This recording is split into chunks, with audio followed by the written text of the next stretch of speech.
I've been in this industry for a while now, and I think when I joined, it was a super glamorous industry to join. You know, you heard about these famous 3 martini lunches, and of course, I always wondered how anybody could do any work after 3 martinis at lunch. But yes, it was. I think you had a lot of time to do a lot of leisure activities, and you had leisurely lunches and meetings, and you got taken on junkets to I remember being taken to South Africa for a workshop by one of my clients. So then a few years later, that same client took us to Lonavala. So I said, there's definitely been a change. So I think that, but in all seriousness, I think that this industry, it's become a lot tighter, if that's the word. I think that clients increasingly want more and more for less and less money. So obviously, which means that we don't get to go to South Africa for workshops anymore, and we don't get to do 3 martini lunches. So I think that, yeah, but I'm essentially a creative guy, and for me, it's been about creativity. It was then, and it is still. And things have changed a lot. The mediums have changed dramatically. Technology has changed dramatically. But for me, at the heart of it, it's still about, or should still be about, creativity. So I think I won't be in this profession the day that I find that creativity is no longer relevant. I don't think that day will ever come, by the way.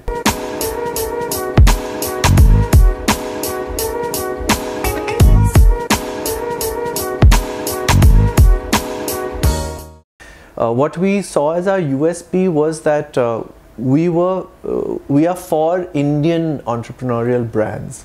So they could be massive. Tata Motors is our client. Himalaya Personal Care is our client. So they are massive Indian entrepreneurial companies and brands. But they're not exactly emerging. But at the same time, we also work on, I've worked on an e-pharmacy, which was a startup.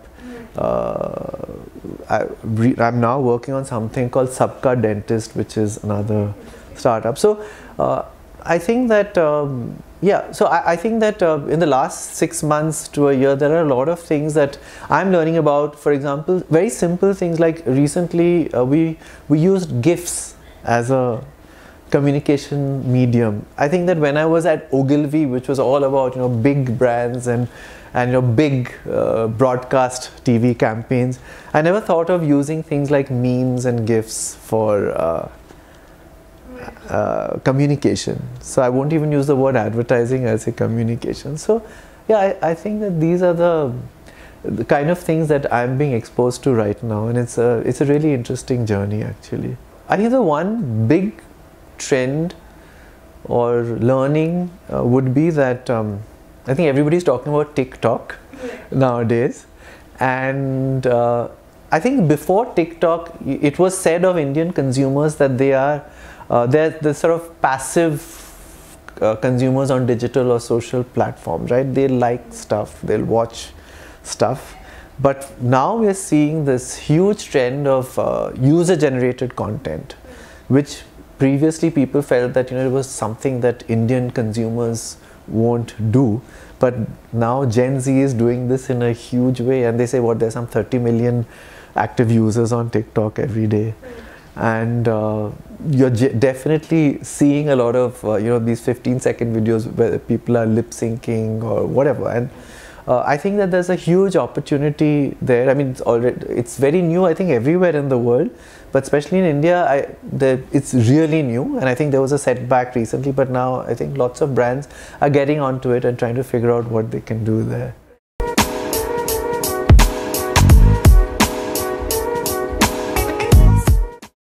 So I think that India has had and has many pretty strong regional brands, and for example, if you take Cavin Care, a South-based brand, now you can't really even call it a regional player because it's become a national player with some of its brands. Even this Go, which is a brand of dairy products like cheese and all that. I mean, Amul of course is the biggest player, but you know, a player like this is now giving Amul a run for its money. It's not even, in many of these cases, it's not the multinational brands which are sort of creating big competition for the national brands, but it's these homegrown regional brands. And I think that's because the market in which they start, they really understand that market well, especially when it comes to things like foodstuffs, branded food. I mean, I think international brands always struggle with adapting to Indian tastes, whereas the regional local Indian brands already know exactly what, and India is actually many countries, right, many nations in one. So if you're in Tamil Nadu, you know what the people there want. I mean, I think MTR pickles really understand. I mean, that doesn't mean that they can't scale up to the rest of the country, but I think they've got a really strong base. And I think other things that help regional players is logistics, right? I mean, in a lot of, for example, if you're a dairy products company, where you're sourcing your milk from, the farm, where your farmers live, is going to determine where you're going to have a really strong base. But at the same time, I think in the past, the packaging was what really was inferior when it came to a regional brand, but today I think that differentiation no longer exists. I mean, like a Go cheese or yogurt or whatever it is packaged just as well as any multinational brand or national leader brand.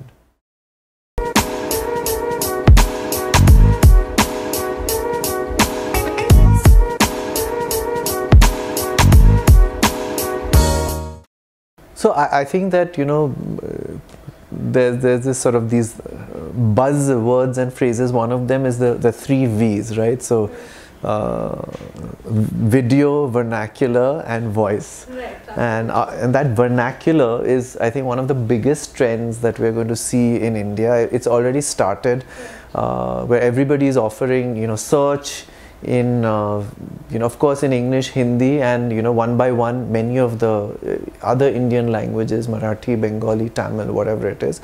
So clearly, you know, people have realized that, you know, you have to go vernacular.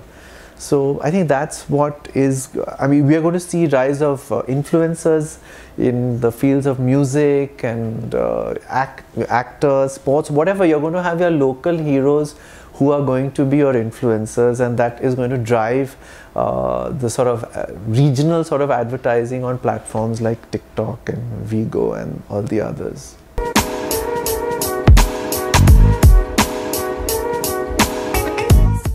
So I think that there are many different worlds and generations that I think coexist in the field of marketing in India. So I think that you have the super savvy startups, you know, like the e-commerce people, all the new age companies that are totally savvy. I think some of the traditional marketing and manufacturing companies are struggling to catch up. I think some of them are headed by people who are not digital natives. But I think everybody has realized that, you know, if you don't know how to do it, then you need to learn, or you need to hire somebody who knows how to do it. So I think everybody is moving in that direction. I don't think that you can afford not to, frankly speaking. So we're going to see more and more of these kind of platforms, and we're going to see, I mean, like already you have, you know, a Pepsi that's done this, the challenge on TikTok, right, which is like Har Ghoot Mein swag, I think is, you know, people have created videos on TikTok and then put it on Instagram, and it's like, it's got some over 1 billion views and things like that. So there's lots and lots of examples like this, and we're going to see more and more. You know, Pepsi is just one of the bigger brands, but I think there's this brand Vunic, which is a fashion brand. They're also on TikTok. So I think increasingly we're going to see a lot more of this kind of stuff. Yeah.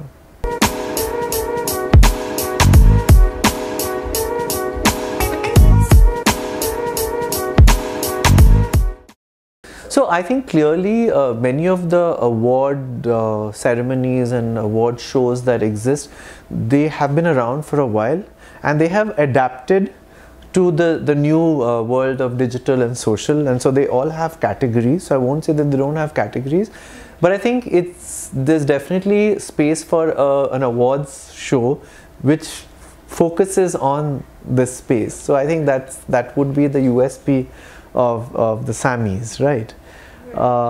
So I think, yeah, so that's what I would say. And I would also say that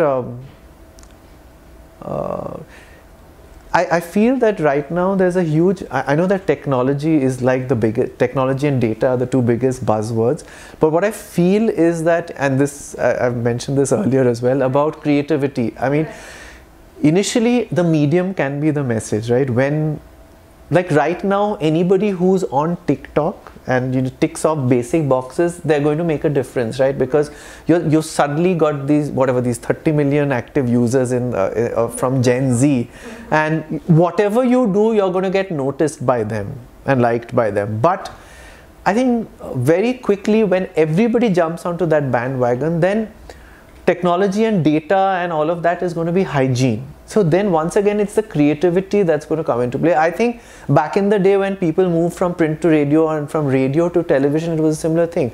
I think initially you just had like a very mundane announcement about your brand, which, like, I believe back in the day, you know, on American TV, for example, it would be like the news reader would then read out an announcement about a brand which was sponsoring it. And from that, then, you know, it went into these extremely creative kind of TV commercials. So I think the similar thing will happen on these kind of platforms as well. Yeah.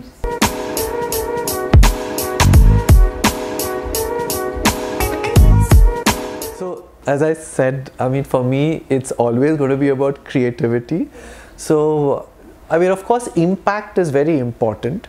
But how creatively you've used that medium, to me, is really important, because otherwise, why, you know, then we'll just hire a technologist, and like I said, I mean, that I'm not dissing that at all. That's really important, but I think you have to go beyond that. So if I'm looking at 20 entries which have all used the technology effectively and they've all used the data effectively, then I want to see who's the one who's used it in the most creative way, and therefore I think to create impact, you need to be creative. So that's what I would be looking for.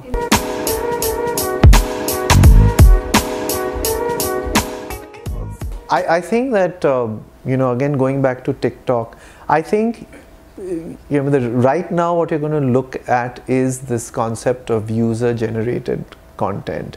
And I'll give you an example which I saw, which I really liked. It's an international example where United Nations has this project, basically it's to end hunger, and they have so on TikTok they've got this, I think the hashtag is Dance for Change. So basically it's like a dance petition to world leaders, and any, you know, you and I, there could be influencers or there could be ordinary people who are basically doing this dance as a form of petition to find effective methods of ending hunger in their part of the world. So I think this kind of creative use of a hashtag to create a movement on these kind of social platforms, I think is the thing that right now and in the near future.